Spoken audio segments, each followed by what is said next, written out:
Ассаляму алейкум қыздар, менің каналыма қош келіпсіздер. Бүгін сіздермен бір дегенде жүректеріңіз жаулап алатын өте дәмді оречки печеньесінің рецептісімен бөліспекшімін.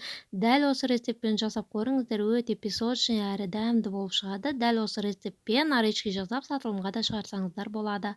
Алдымен ұнға разрыхитель және қантты салып араластырып аламыз жаңағыдай, және бөлме температурасындағы сармайды тағы жұмыртқамызды салып қамыр илейміз. Ескерте кететін жайт, қыздар, сармайларыңыз сапалы болсын.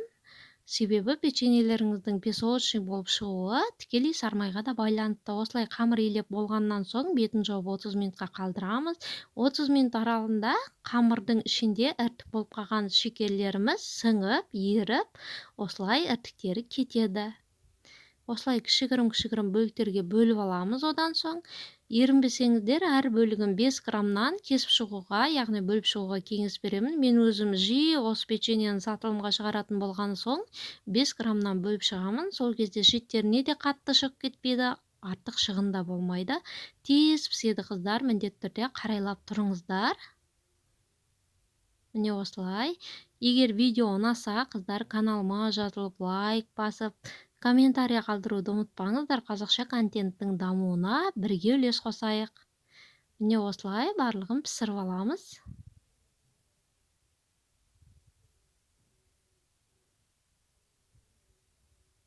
Толық пісіріп болғаннан соң, қыздар, егер печеньелеріңіздің шетінде осылай артықтау шеті болса, пышақпен кесіп, яғни қырып алып тастасаңыздар болады. Ал енді салмасын дайындаймыз. Көріп тұрғандарыңыздай, менің варенкам сұйық, сол үшін үстінен жаңғақ салдым. Жаңғақ салып істесеңіздер өте дәмді болады, қыздар. Немесе жаңғақ салмаймын десеңіздер, кәдімгі сұйық емес, қою варенкалар бар ғой, густяр деп, солардың варенкаларын қолдансаңыздар болады. Осылай салып, шеттеріне де жағып, екінші бетін жабыстырамыз.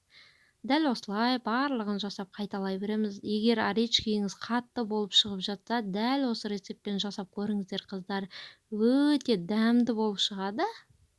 Көп адам маған айтады, менің оречкиім қатты болып қалады деп. Бұл рецептпен пісірсеңіз, точно қатты болып қалмайды деген үміттемін. Міне достар, біздің оречкилеріміз дайын.